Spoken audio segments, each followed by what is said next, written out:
CGI Chandrachud अपने पिता के बाद सबसे लंबे समय तक भारत के मुख्य न्यायाधीश रहे, लेकिन जस्टिस पारदीवाला उससे भी ज्यादा समय तक भारत के मुख्य न्यायाधीश रहे।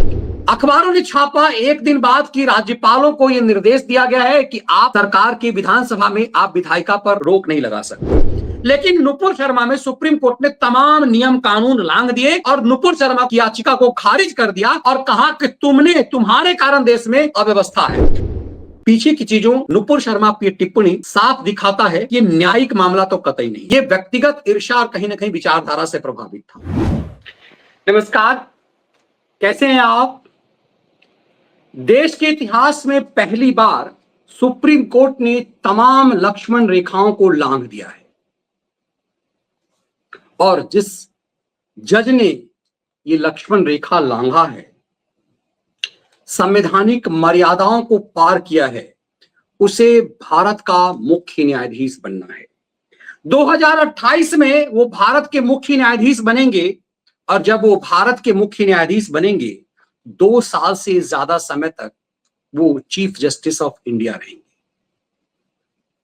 मतलब जस्टिस चंद्रचूड़ से भी ज्यादा समय। सीजीआई चंद्रचूड़ अपने पिता के बाद सबसे लंबे समय तक भारत के मुख्य न्यायाधीश रहे, लेकिन जस्टिस पारदीवाला उससे भी ज्यादा समय तक भारत के मुख्य न्यायाधीश रहेंगे। पारदीवाला को बहुत कम उम्र में हाईकोर्ट का जज बनाया गया। उस समय में 2012 में जब गुजरात अपने आप में एक अलग माहौल में था। जस्टिस पारदीवाला के बारे में अक्सर कहा जाता है, कई ऐसे सुप्रीम कोर्ट के मेरे जानने वाले वकील हैं, कहते हैं मेरे जूनियर रहे हैं वो। पारदीवाला के पिता कांग्रेस पार्टी के कद्दावर नेता और गुजरात विधानसभा के अध्यक्ष रहे। गुजरात विधानसभा के अध्यक्ष रहे 90 के दशक के शुरुआत में, और इनके पिता भी वकालत के पेशे में रहे, इनके दादा भी वकालत के पेशे में रहे। ये वही जस्टिस पारदीवाला हैं जिन्होंने इतिहास रच दिया है। इन्होंने इतिहास में पहली बार भारत के राष्ट्रपति के खिलाफ आदेश जारी कर दिया है। भारत के संविधान में बदलाव, संवैधानिक बदलाव करने का अधिकार सुप्रीम कोर्ट को नहीं है।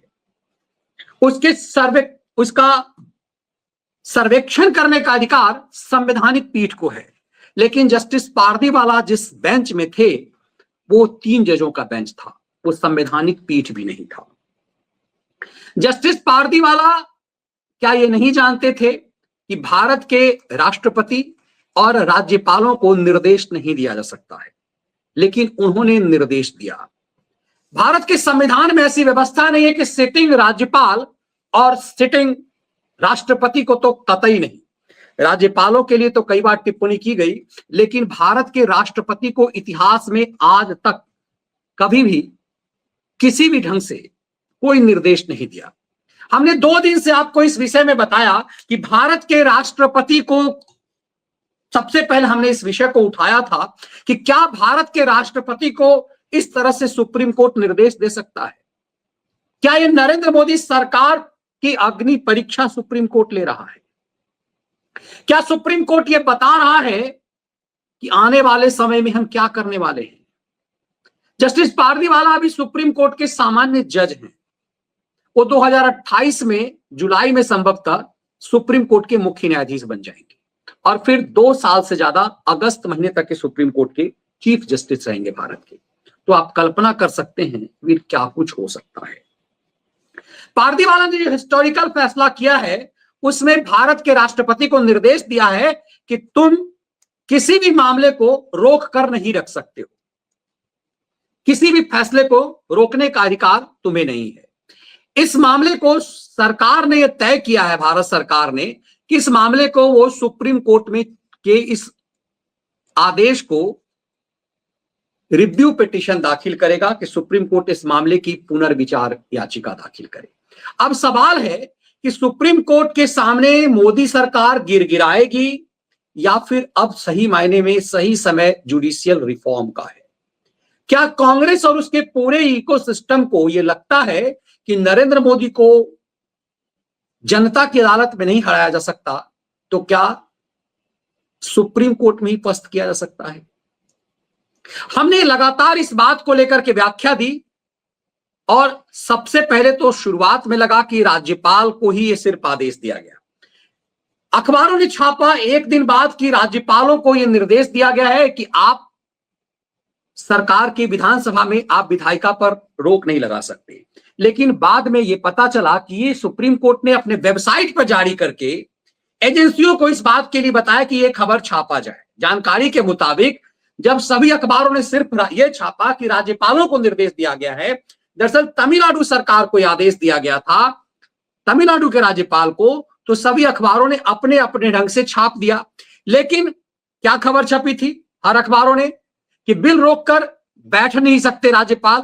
ये राज्यपाल के लिए था, तमिलनाडु के राज्यपाल को, कि बिल रोककर बैठने पर तमिलनाडु के गवर्नर को सुप्रीम कोर्ट की फटकार। ये सभी अखबारों में छप चुकी हुई थी। तो लगा चलो कि ये मामला राज्यपाल तक था।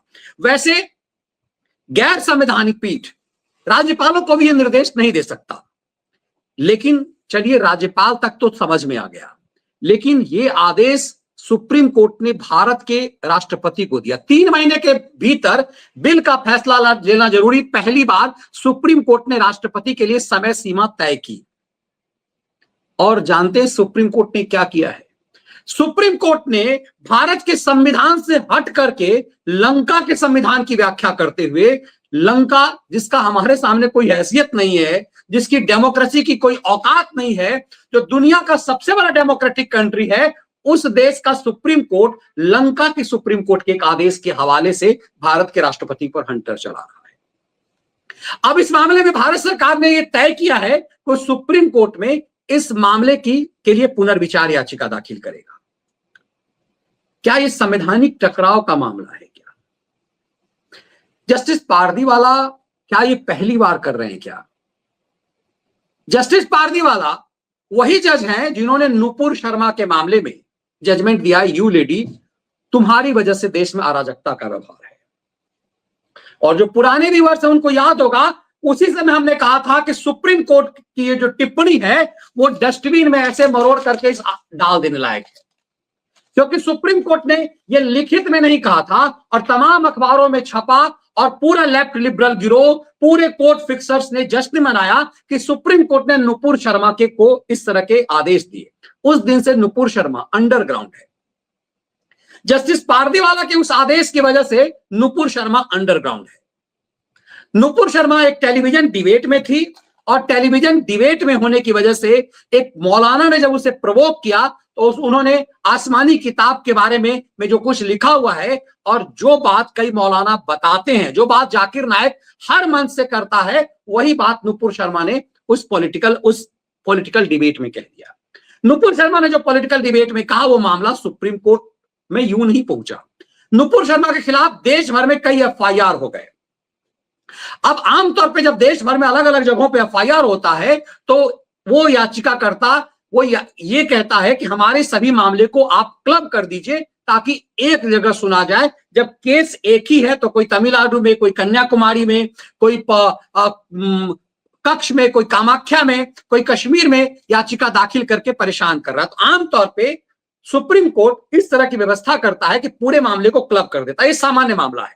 लेकिन नुपुर शर्मा में सुप्रीम कोर्ट ने तमाम नियम कानून लांघ दिए और नुपुर शर्मा की याचिका को खारिज कर दिया और कहा कि तुम्हारे कारण देश में अव्यवस्था है। दरअसल नुपुर शर्मा के उस बयान के बाद सर तन से जुदा का खेल शुरू हुआ। अब सुप्रीम कोर्ट ने जो राजस्थान के उदयपुर में कन्हैया लाल को सर तन से जिहादी ने अलग कर दिया, उस पर टिप्पणी नहीं की। उस मामले के लिए भी नुपुर शर्मा को दोषी दिखाया गया। तभी समझ में आता है कि इस तरह के मामले क्या जज करते हैं या व्यक्तिगत विचारधारा प्रभावित होता है। नुपुर शर्मा के इस मामले पर पूरी जब छिछालेदर हुई, इस सुप्रीम कोर्ट ने अपने उस टिप्पणी को बदल लिया और नुपुर शर्मा के केस को एक जगह क्लब कर दिया। लेकिन नुपुर शर्मा जो उसको कीमत चुका रही है वो आज तक चुका रही है। वो पार्टी के प्रवक्ता पद से, या यूं कहे कि कायदे से कहे तो पार्टी से एक तरह से बाहर है। पार्टी के किसी भी कार्यक्रम में कहीं भी उसे भाग लेने का अधिकार नहीं है और पूरी दुनिया में भारत के ऊपर एक प्रेशर बनाया गया कि इस्लाम के खिलाफ भारत नरेंद्र मोदी की पार्टी के एक नेता ने ये बोला, और पूरा उन्मादियों ने कहा कि नरेंद्र मोदी और भारत सरकार को अब सऊदी अरब जीना हराम कर देगा, क्योंकि नुपुर शर्मा ने हमारे आसमानी किताब के बारे में टिप्पणी की। यदि सुप्रीम कोर्ट ने नुपुर शर्मा के बारे में ऐसी टिप्पणी नहीं की होती तो नुपुर की दुर्दशा नहीं होती। आज नुपुर के जान को खतरा है, वो अंडरग्राउंड है और पूरे देश की हताशा में है। सही मायने में जिसने सर तन से जुदा किया उन लोगों के ऊपर उस मानसिकता पे कार्रवाई के बदले जस्टिस पारदीवाला ने नुपुर शर्मा पर टिप्पणी की। ये मामला यही नहीं है, जगन्नाथ यात्रा पर सुप्रीम कोर्ट में पारदीवाला के बेंच की टिप्पणी जो है वो चर्चा में रहा है। मामला यही तक नहीं है, जस्टिस पारदीवाला वही जज हैं जो गुजरात दंगे के समय में कई टिप्पणी नरेंद्र मोदी पर कर चुके हैं। 2012 में इन्हें भारत गुजरात हाईकोर्ट का जज बनाया गया और 2012 के बाद उन्होंने गुजरात दंगे से लेकर के जब नरेंद्र मोदी की सरकार रिलीजियस जो सड़कों पे अवैध धार्मिक स्ट्रक्चर हैं वो नरेंद्र मोदी की सरकार ने ही शुरू किया था। मोदी सरकार ने मंदिर जो बहुत सारे मंदिर जो सड़कों पे थे उसे हटवाया था। ये मामला सुप्रीम कोर्ट में आया। ये सुप्रीम कोर्ट का ही रूल है कि जो कोई भी धार्मिक स्थल स्ट्रक्चर यदि पब्लिक प्लेस पर है उसे हटा दिया जाए। नरेंद्र मोदी ने यह पहल की, कई ऐसे मंदिर जो थे वो हटाए गए। नरेंद्र मोदी उस समय चीफ मिनिस्टर थे और उन्होंने इस बात को कई इंटरव्यू में कहा कि राजदीप सरदेसाई, बरखा दत्त ने उस समय में प्रणय जेम्स राय के चैनल में रहते हुए दंगा फैलाने की कोशिश की और कई ऐसे स्ट्रक्चर जो बहुत दिनों से उसमें पूजा पाठ नहीं होते तो वो हटाए गए थे, उसको दूसरे जगह रखा गया तो धार्मिक उन्माद फैलाने की कोशिश की। इस मामले में भी नरेंद्र मोदी की सरकार को तब जस्टिस पारदीवाला ने उस समय कई टिप्पणी की। अब मेरे कई सारे व्यूअर्स हैं जो लगातार पूछ रहे थे कि मनीष जी सुप्रीम कोर्ट में कब बदलाव होगा। अब 2012 में जो जज हाईकोर्ट में आया उस समय केंद्र में सोनिया की मनमोहनी सरकार थी, वो सब जज अब प्रमोट होकर के सुप्रीम कोर्ट आ चुके हुए। कॉलेजियम सिस्टम कहने के लिए होता है, लेकिन इस कॉलेजियम सिस्टम पर किस तरह से सिंघवियों का कब्जा रहा, सिब्बल सिंघवियों का, यह आपको कई बार बताया गया कि कैसे अभिषेक मनु सिंघवी का एक वीडियो वायरल हुआ था कि एक महिला वकील को वो अपनी गोद में बैठा करके उससे कह रहे थे कि हम तो जज बनाते हैं। तो यूं ही नहीं, जस्टिस रंजन गोगोई ने कहा था कि सुप्रीम कोर्ट फिक्सरों के कब्जे में है। अब सोचिए ऐसे कई वकील जो मेरे जान का पहचान के हैं वो कहते हैं कि हमने फलाना को उस समय जज बनाया और वो इतने प्रभावशाली वकील रहे हैं कि इस बात पर आप इनकार नहीं कर सकते। वो कांग्रेस के कई कद्दावर नेता हैं वैसे वकील। पारदीवाला को बैकग्राउंड को यदि आप देखेंगे तो पारदीवाला के बारे में कई बार यह छप गया कि जस्टिस पारदीवाला क्या कांग्रेस के नेता थे। जस्टिस पारदीवाला खुद कांग्रेस के नेता नहीं थे, लेकिन उनके पिता कांग्रेस पार्टी से 2 बार एमएलए रहे। वो बार एसोसिएशन से जुड़े हुए रहे, उनके पिता भी, उनके दादा भी, और वो गुजरात विधानसभा के अध्यक्ष भी रहे, स्पीकर रहे गुजरात विधानसभा का। अब ये कई चीजें हैं कि जब पीछे की चीजों नुपुर शर्मा की टिप्पणी साफ दिखाता है कि ये न्यायिक मामला तो कतई नहीं था, ये व्यक्तिगत ईर्ष्या और कहीं ना कहीं विचारधारा से प्रभावित था, वरना इस तरह की टिप्पणी कोई जज नहीं दे सकता। और भारत के राष्ट्रपति के बारे में इस तरह की टिप्पणी ये दिखाता है कि इसके मायने क्या है, क्योंकि इतिहास में ऐसा कभी नहीं हुआ कि भारत के राष्ट्रपति को सुप्रीम कोर्ट कोई आदेश दे दे। भारत के राष्ट्रपति को, कई बार कह रहा हूं, भारत के राष्ट्रपति को इस धरती पर कोई आदेश नहीं दे सकता। भारत के राष्ट्रपति पर कोई आदेश लागू नहीं होता। भारत के राष्ट्रपति, भारत के किसी भी राज्य के राज्यपाल पर कोई कानूनी केस नहीं हो सकता। यदि राज्यपाल कोई आदेश नहीं मानता है, सिटिंग राज्यपाल है, यदि उसके ऊपर कोई भी कार्रवाई होती, कोई भी केस बनता है, उसको दुनिया के किसी भी अदालत में चैलेंज नहीं किया सकता। भारत के किसी भी राज्यपाल को, इसीलिए भारत के में राज्यपालों को लाट साहब कहा जाता है। राष्ट्रपति की बात नहीं कह रहा हूं, भारत में राज्यों के राज्यपालों को लाट साहब कहा जाता है। इन लाट साहबों को संविधान के मुताबिक किसी भी कोर्ट में घसीटा नहीं जा सकता। तो सुप्रीम कोर्ट ने यदि राज्यपालों पर यह टिप्पणी की और राज्यपाल इस बात को नहीं मानेंगे तो क्या होगा? आप उस पर कानूनी कार्रवाई करेंगे? राज्यपाल को सुप्रीम कोर्ट क्या गिरफ्तारी का आदेश दे सकता है? क्या भारत के राष्ट्रपति सुप्रीम कोर्ट के इस आदेश को मानने को बाध्य हैं? यदि भारत के राष्ट्रपति नहीं मानते हैं तो क्या सुप्रीम कोर्ट भारत के राष्ट्रपति को जेल में डाल देगा? यह दिखाता है कि सुप्रीम कोर्ट सीधे कार्यपालिका को हस्तक्षेप कर रहा है, और जिस स्तर तक जस्टिस पारदीवाला गए, इतिहास में कोई जज नहीं गया था। तो अभी तो पारदीवाला साहब को चीफ जस्टिस बनना है, तो कल्पना कीजिए नरेंद्र मोदी सरकार का क्या हाल होगा। तो क्या जस्टिस पारदीवाला के इस जजमेंट के बाद एक लकीर खींच गई है और यही सही समय है जुडिशियल रिफॉर्म का? क्या कॉलेजियम सिस्टम खत्म करके इस चीज को रोका जा सकता है? इस देश को अब सही मायने में जुडिशियल रिफॉर्म की जरूरत है। बिना जुडिशियल रिफॉर्म के कुछ भी नहीं हो सकता। जस्टिस बुरजोर कवाजी पारदीवाला के बेटे, जो वर्तमान में भारत के न्यायाधीश हैं, उन्हें 2 साल तक चीफ जस्टिस ऑफ इंडिया रहना है। यदि एक गैर संवैधानिक बेंच, 3 जजों की बेंच थी जो राष्ट्रपति पर फैसला दिया, यह फैसला गैर संवैधानिक बेंच दे ही नहीं सकता। इसके लिए कम से कम 5 जजों की बेंच चाहिए। तो क्या सीधे भारत सरकार को, क्या सीधे सुप्रीम कोर्ट भारत की संसद को चुनौती दे रहा है? और सुप्रीम कोर्ट ये सब काम उस दौर में कह रहा है जब सुप्रीम कोर्ट जुडिशियरी की पूरी साख आम आदमी की नजर में चौपट हो चुकी हुई है। जब दिल्ली हाईकोर्ट के एक जज के घर में बोरियों में पैसे मिल रहे हैं। संजीव खन्ना तो मई में रिटायर हो जाएंगे, लेकिन उसके बाद कई ऐसे जज के बाद अभी चौथी नंबर पे चीफ जस्टिस बनना है जस्टिस पारदीवाला को। तो आप कल्पना कर सकते हैं कि नरेंद्र मोदी का क्या हाल होगा। जनता के चुनी हुई सरकार, प्रचंड बहुमत से चुनी हुई सरकार, क्या इस देश में आने वाले समय में सुप्रीम कोर्ट अराजकता ला सकता है? ये मिजाज बता रहे हैं मिलॉर्ड कि वो मोदी का क्या हाल करेंगे। और लंबे समय से जो एक कोर्ट फिक्सर्स लंबे समय से जो भारत विरोधी इंतजार कर रहे थे, अब सोचिए जस्टिस रंजन गोगोई के पिता भी चीफ मिनिस्टर थे कांग्रेस पार्टी से, जस्टिस दीपक मिश्रा के पिता भी पॉलिटिकल नेता थे, जस्टिस टीएस सिंह ठाकुर के पिता भी, ये जितने भी आपको चीफ जस्टिस बनते दिखाई दे रहे हैं, ज्यादातर के पिता कांग्रेस सरकार में उनका पॉलिटिकल बैकग्राउंड रहा। जस्टिस दीपक मिश्रा के चाचा चीफ जस्टिस ऑफ इंडिया रहे, पिता पॉलिटिकल पार्टी से जुड़े हुए रहे। जस्टिस रंजन गोगोई का वही हाल रहा, जस्टिस टीएस सिंह ठाकुर का वही हाल रहा, जस्टिस पारदीवाला का वही हाल रहा। और चंद्रचूड़ को तो अभी आपने देखा ही, चंद्रचूड़ साहब अभी रिटायर होके गए हैं, उनके पिता भी चीफ जस्टिस थे, और अभी जो वर्तमान सीजीआई हैं उनके चचा भी एचआर खन्ना चीफ जस्टिस रहे हुए हैं। तो ये देश को ये बताया जा रहा है कि क्या नेताओं के लिए कहा जाता है परिवारवाद, क्या उससे भी जहरीला हो चुका है जुडिशियरी का परिवारवाद। और ये कैसे आते हैं? तो जब आपको कई बार लगता है कि 11 साल से नरेंद्र मोदी की सरकार हाँप रही है सुप्रीम कोर्ट में, तो उसकी वजह यह है कि 20 साल 25 साल पहले जो जज बने हाई कोर्टों के, अब वो सुप्रीम कोर्ट प्रमोट होकर के आ रहे हैं। पारदीवाला आज से 13 साल पहले जस्टिस बने हाई कोर्ट के, और 15 साल 20 साल पहले जो हाई कोर्ट के जज बने वो प्रमोट होकर यहां आ रहे हैं।